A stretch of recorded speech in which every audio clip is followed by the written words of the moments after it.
Día 8. Arrancamos esta segunda semana aprendiendo de la Biblia, la palabra de Dios.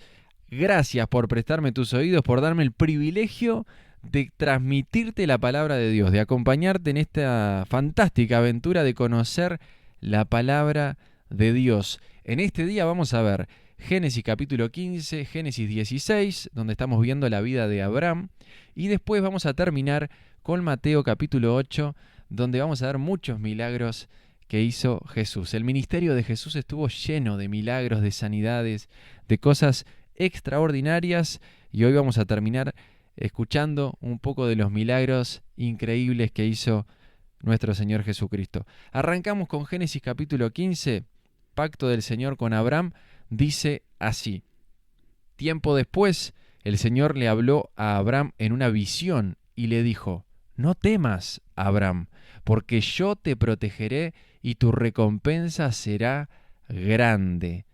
Abraham le respondió: Oh Señor soberano, ¿de qué sirven todas tus bendiciones si ni siquiera tengo un hijo?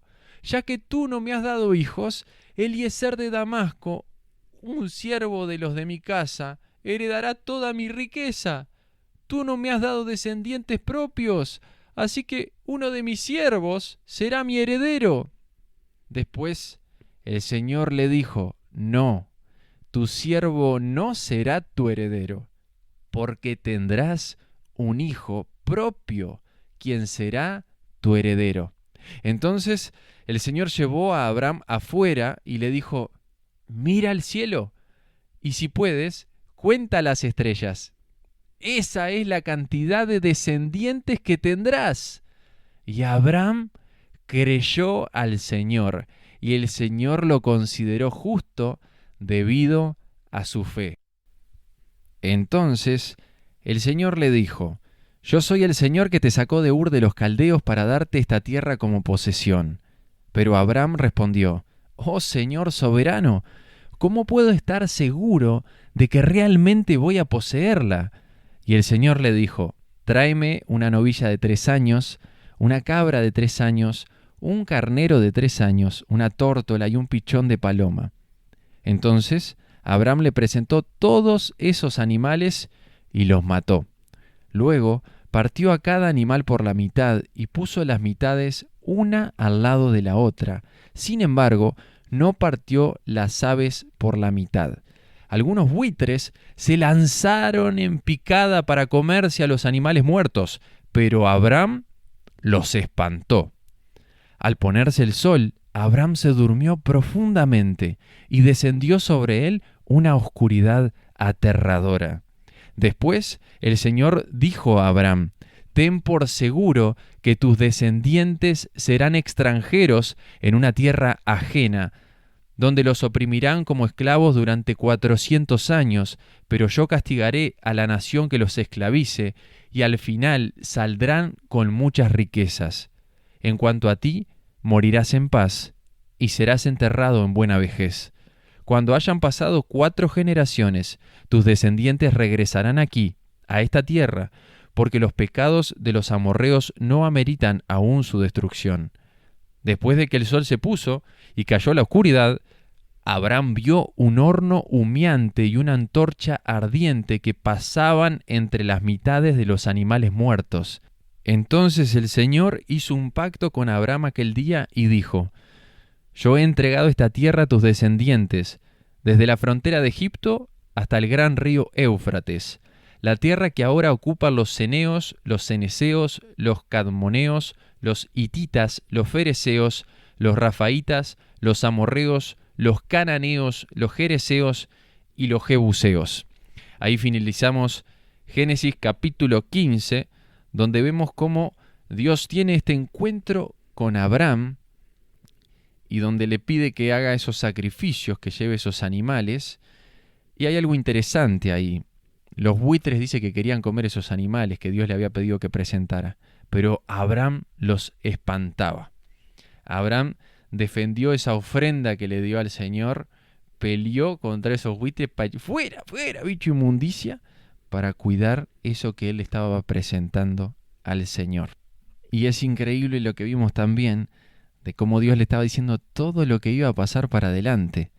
Todos esos 400 años que el pueblo iba a tener que estar de esclavitud, todas las cosas que Dios que es Dios, ya sabía y le estaba afirmando a Abraham en este capítulo: tranquilo, confía en mí, vas a tener un hijo propio. Cosa que pasaron los años y no lo creyeron mucho con su señora. Eran humanos. Vamos a ver lo que pasa en Génesis 16, que es el nacimiento de Ismael. Ahora bien, Sarai, la esposa de Abraham, no había podido darle hijos, pero tenía una sierva egipcia llamada Agar. Entonces Sarai le dijo a Abraham: el Señor no me ha permitido tener hijos. Ve y acuéstate con mi sierva. Quizá yo pueda tener hijos por medio de ella. Y Abraham aceptó la propuesta de Sarai. Entonces Sarai, la esposa de Abraham, tomó a Agar, la sierva egipcia, y la entregó a Abraham como mujer. Esto ocurrió 10 años después de que Abraham se estableció en la tierra de Canaán. Y hago un paréntesis acá. Dios les había prometido que iban a tener un hijo propio. Lo dijo clarito en el capítulo anterior. Pero habían pasado 10 años desde que salieron de la tierra de Ur de los Caldeos, en la que no se cumplía la promesa de esa descendiente que no llegaba. Entonces se le ocurre esta idea a su esposa Sara, a la esposa de Abraham: acostate con Agar, la sierva que tenemos acá en casa, que así, si tenés un hijo con ella, va a ser considerado como que fuera un hijo mío, y le damos una manito a Dios. Sigo a partir del versículo 4 del capítulo 16.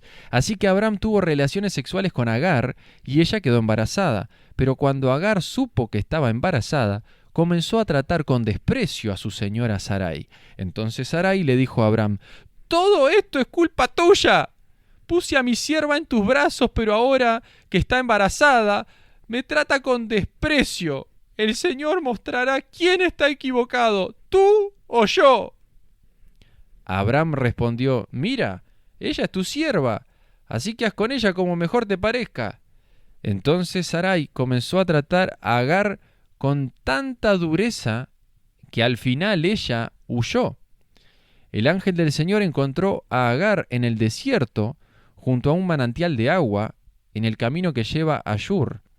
El ángel le dijo: Agar, sierva de Sarai, ¿de dónde vienes y hacia dónde vas? Estoy huyendo de mi señora Sarai, contestó ella. El ángel del Señor le dijo: regresa a tu señora y sométete a su autoridad. Después añadió: yo te daré más descendientes de los que puedas contar. El ángel también dijo: ahora estás embarazada y darás a luz un hijo. Lo llamarás Ismael, que significa Dios oye, porque el Señor ha oído tu clamor de angustia. Este hijo tuyo será un hombre indomable, tan indomable como un burro salvaje. Levantará su puño contra todos y todos estarán en su contra. Así es, vivirá en franca oposición con todos sus familiares. A partir de entonces, Agar utilizó otro nombre para referirse al Señor, quien le había hablado. Ella dijo: tú eres el Dios que me ve. También dijo: de verdad he visto a aquel que me ve. Así que ese pozo fue llamado Ber Lahai Roi, que significa pozo del viviente que me ve. Aún se encuentra entre Cades y Bered. Entonces Agar le dio un hijo a Abraham, y Abraham lo llamó Ismael. Abraham tenía 86 años cuando nació Ismael. Y ahí finaliza Génesis capítulo 16. Vemos que Sara se le ocurrió darle una manito a Dios. Gran error. Vemos que no se cumplen las promesas de Dios y decir, bueno, quizás hay que darle una manito a Dios. Gran error que no tenemos que cometer. Tenemos que confiar que si Dios dice algo, siempre lo va a cumplir. Y lo otro muy lindo de ver en este capítulo 16 fue esta sierva Agar que huye porque Sara la empieza a tratar muy mal y un ángel se le aparece en el desierto y le dice que Dios ha visto su clamor, ha visto su aflicción, y ese es Dios.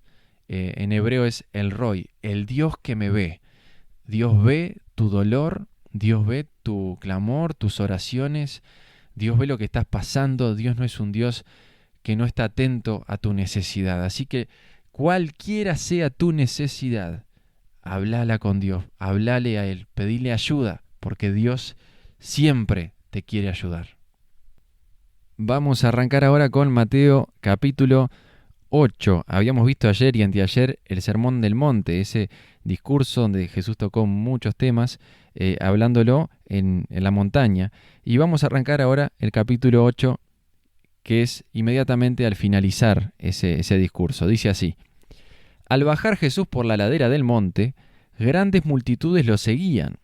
De repente, un hombre con lepra se le acercó y se arrodilló delante de él.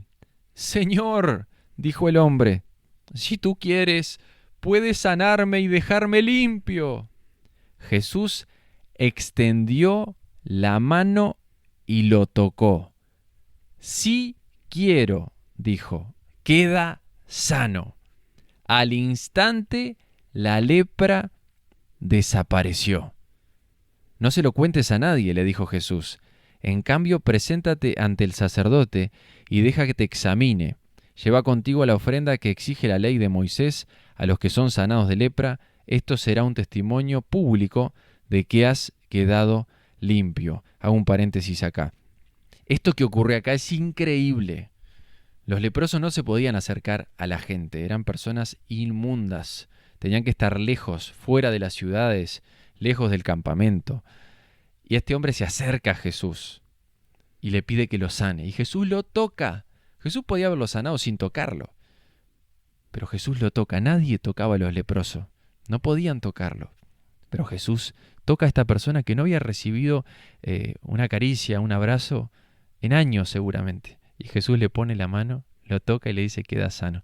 Y le dice que vaya y lleve consigo la ofrenda que exige la ley de Moisés, que si a alguno le interesa profundizar en saber de qué se trataba esta ley, puede leer el libro de Levítico, capítulo 14.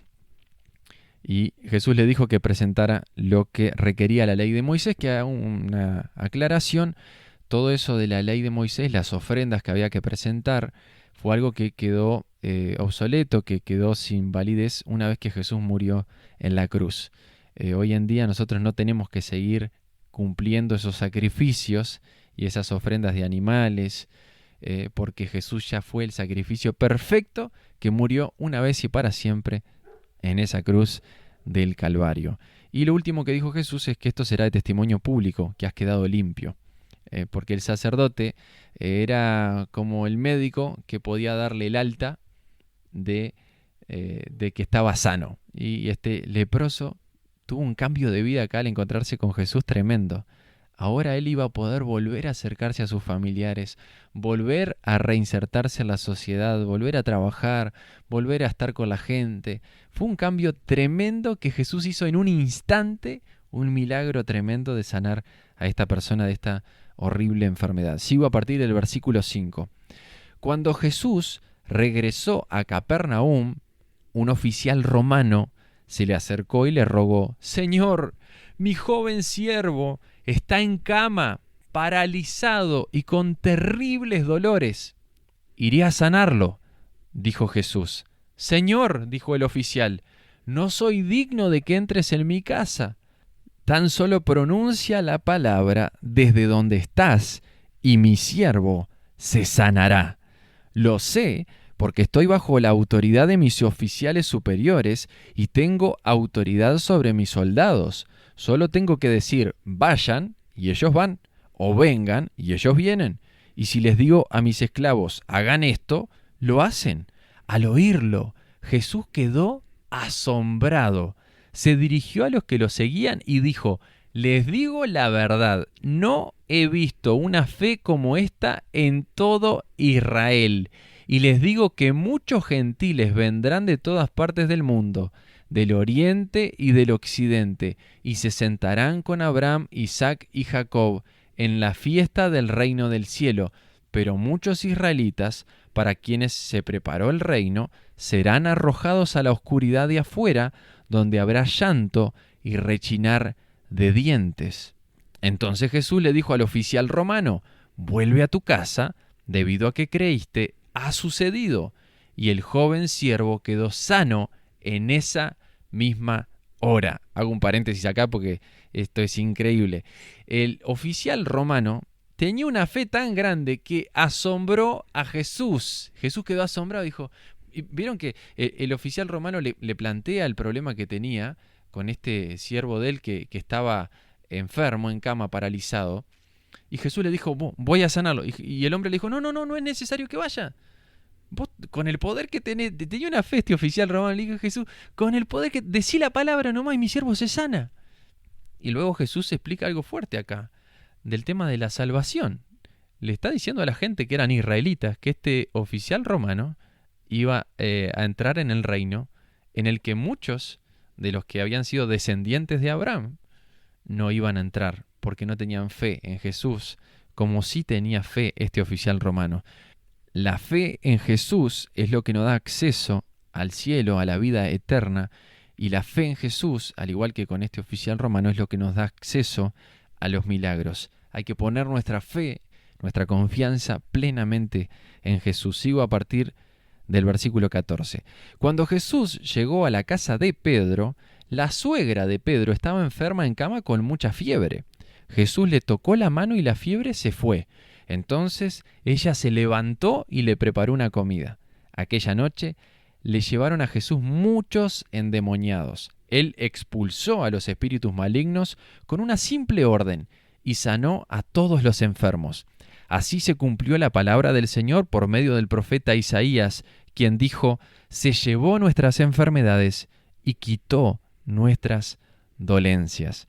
Cuando Jesús vio a la multitud que lo rodeaba, dio instrucciones a sus discípulos de que cruzaran al otro lado del lago. Entonces uno de los maestros de la ley religiosa le dijo, Maestro, te seguiré a donde quiera que vayas. Jesús le respondió, los zorros tienen cuevas donde vivir y los pájaros tienen nidos, pero el Hijo del Hombre no tiene ni siquiera un lugar donde recostar la cabeza.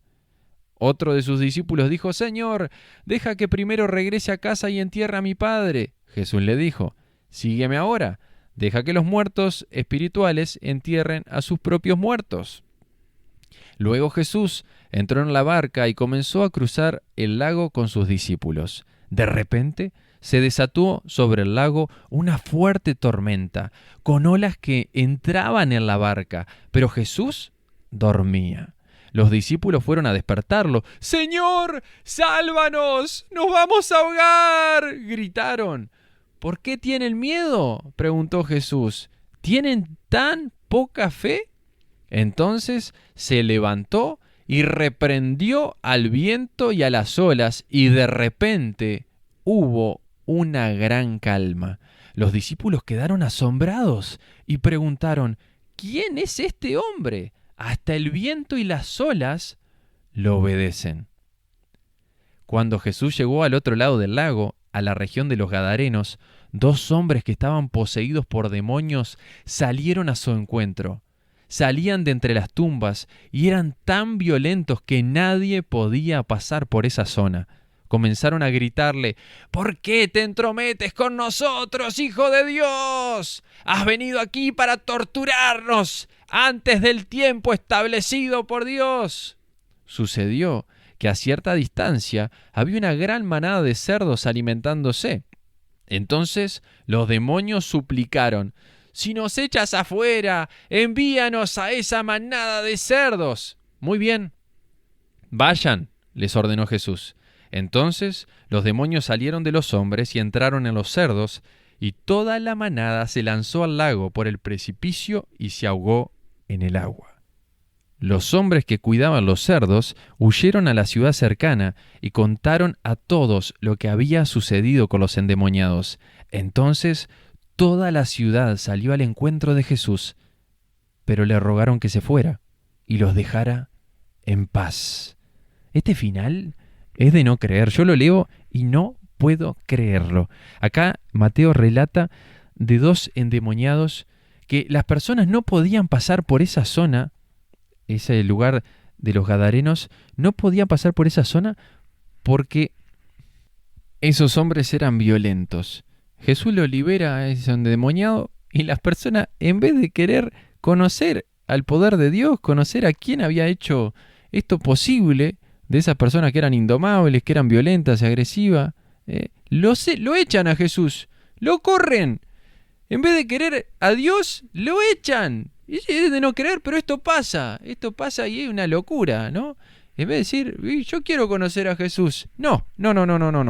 Les importaba más a esa persona, se ve, que se le habían muerto los chanchos, que la liberación de esas personas. Qué triste, ¿no? Bueno, finalizamos el 8º día de la lectura de la Biblia. Recordá y siempre busca a Jesús, que tiene poder, como lo hizo en este capítulo 8 para calmar la tormenta. Jesús tiene poder para calmar cualquier tormenta. Si confiamos en Él, veremos su mano actuando en nuestro favor. Te mando un abrazo grande, nos reencontramos mañana para seguir aprendiendo de la palabra de Dios. Un abrazo grande, que Dios te bendiga.